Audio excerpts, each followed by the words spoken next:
अस्सलामुअलैकुम दोस्तों। हिंदुस्तान में हिंदू मुस्लिम के सोशल फैब्रिक को तोड़कर मुसलमानों के खिलाफ नफरत फैलाने वाली फिल्मों का सिलसिला अभी तक रुका नहीं है और एक के बाद एक हमें ऐसी प्रोपेगेंडा फिल्में देखने को मिल रही हैं जिनके अंदर हकीकत और इस्लामिक कॉन्सेप्ट को तोड़ मरोड़ कर जानबूझकर हिंदुओं और गैर मुस्लिमों के दिल में मुसलमानों के खिलाफ नफरत को बढ़ाकर इससे प्रॉफिट कमाया जा रहा है। The Kashmir Files, The Kerala Story, इन फिल्मों के बाद अब 72 होरे नाम की इस फिल्म का ट्रेलर भी रिलीज़ कर दिया गया है। इन फिल्मों के जरिए से जिहाद का गलत मतलब लोगों के दिमाग में डाला जा रहा है। जिहाद किसी बेगुनाह को कत्ल करने का नाम नहीं, बल्कि अगर कोई शख्स आपके साथ ज्यादती करे, आपको दबाने और आपके घर पर कब्जा करने की कोशिश करे, आपकी इज्जत पर हाथ डाले, तो ये जब जाकर आप पर फ़र्ज़ होता है, वरना जिहाद के और बहुत सारे हिस्से हैं। मसलन कलम से जिहाद और अपने नफ्स से, जो कि जिहाद अकबर यानी सबसे बड़ा जिहाद है, जबकि बॉलीवुड फिल्म्स के अंदर इसे सिर्फ बेगुनाहों के कत्ल और दहशतगर्दी से जोड़ दिया गया है। जो लोग ऐसा करते हैं, बेगुनाहों को शहीद करते हैं, वो वाकई गुमराह हैं। इनका इस्लाम से कोई ताल्लुक़ नहीं। ये दहशतगर्द हैं जिन्हें इस्लाम से नहीं जोड़ा जा सकता, क्योंकि इस्लाम में है कि जिस भी शख्स ने किसी बेगुनाह शख्स को कत्ल किया तो ये ऐसे है जैसे उसने पूरी इंसानियत को कत्ल किया।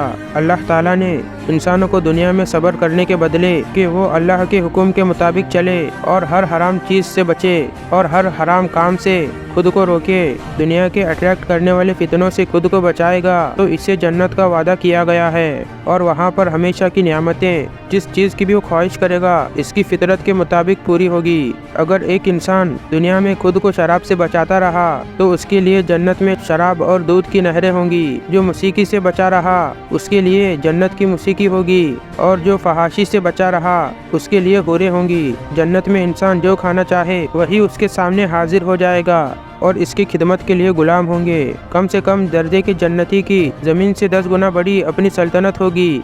इसके अलावा भी बेशुमार नियामतें इनके लिए मौजूद होंगी।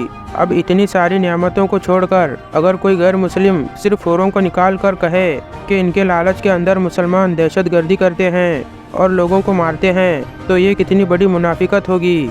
दोस्तों, 72 होरों का जिक्र कुरान करीम में नहीं बल्कि हदीस मुबारका के अंदर मौजूद है कि रसूलुल्लाह सल्लल्लाहु अलैहि वसल्लम का फरमान है, शहीद को मरने के बाद इनाम के तौर पर 72 होरें दी जाएंगी जिन्हें इससे पहले ना किसी जिन ने छुआ और ना ही किसी इंसान ने।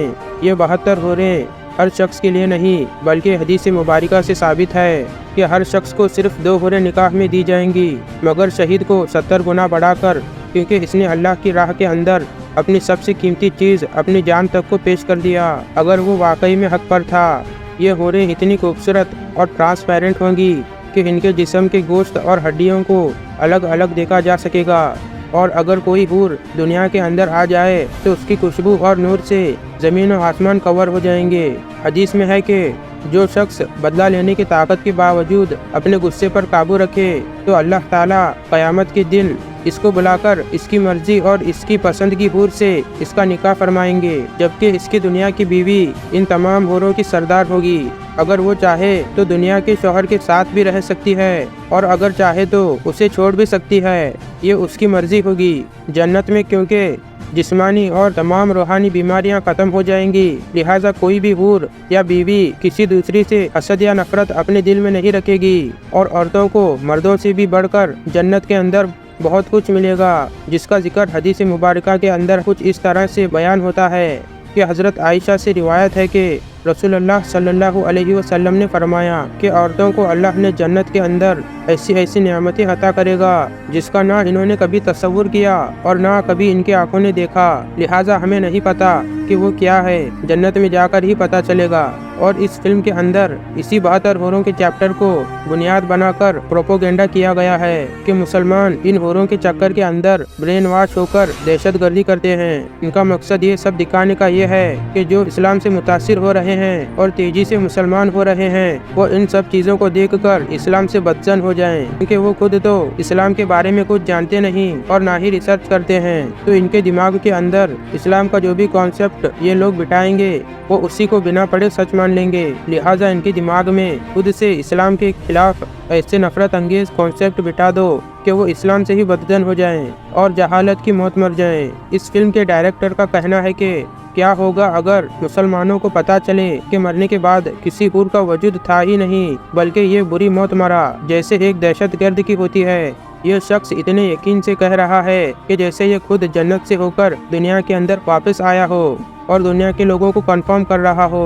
वैसे भी मुसलमानों को जन्नत के अंदर जो कुछ भी मिले, इन्हें किस बात की फिक्र है। जिस जगह के वजूद को ये मानते ही नहीं, इनको पता है कि इन लोगों को वहाँ पर जाना भी नहीं, तो इस बारे में पूछते ही क्यों हैं। और ये 72 होली फिल्म का पोस्टर तक कॉपी किया हुआ है, जो कि एक हॉलीवुड फिल्म होमलैंड से लेकर बस एआई को कहा कि इसे थोड़ा एडिट कर दो। और इन लोगों को इस प्रोपेगेंडा फिल्म को बनाने की इतनी जल्दी थी कि रिसर्च करना तो क्या, इन लोगों ने गूगल सर्च तक नहीं किया। इस फिल्म का प्रोमो लॉन्च हुआ तो देखा गया कि उसमें 9/11 का भी जिक्र है और 26/11 का भी, लेकिन ये इतनी हड़बड़ी में थे कि उन लोगों को लगा कि 26/11 में भी 11 है और 11/11 में भी 11 है, यानी कि दोनों घटनाएं 2011 में हुई थी, जबकि ये दोनों घटनाएं 2011 में हुई ही नहीं। 9/11 2001 में हुआ था और वही 26/11 का हमला 2008 में हुआ था।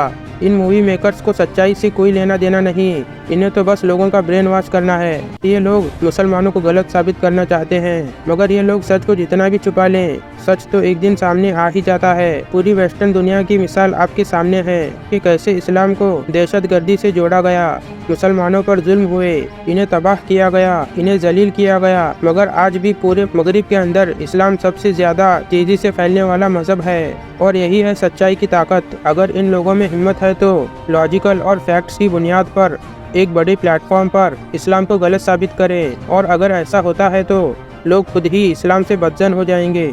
आपको इस तरह की प्रोपेगेंडा फिल्में बनाने की ज़रूरत ही नहीं पड़ेगी, पर हम सभी लोग ये जानते हैं कि ऐसा कभी नहीं होगा। यही तो सच्चाई की ताकत है कि उसके सामने कोई टिक ही नहीं सकता। अल्लाह ने अपने प्यारे नबी हज़रत मोहम्मद सल्लल्लाहु अलैहि वसल्लम से वादा फरमाया है कि ऐ मोहम्मद सल्लल्लाहु अलैहि वसल्लम, आपके दुश्मन जो भी साजिशें करें, आपका दुश्मन हमेशा ही बेनिशान रहेगा। इसका जुल्म व मकर ना तो पहले हमेशा कायम रहा है और ना ही आने वाले वक्त के अंदर इंशाअल्लाह कभी कायम नहीं हो सकेगा।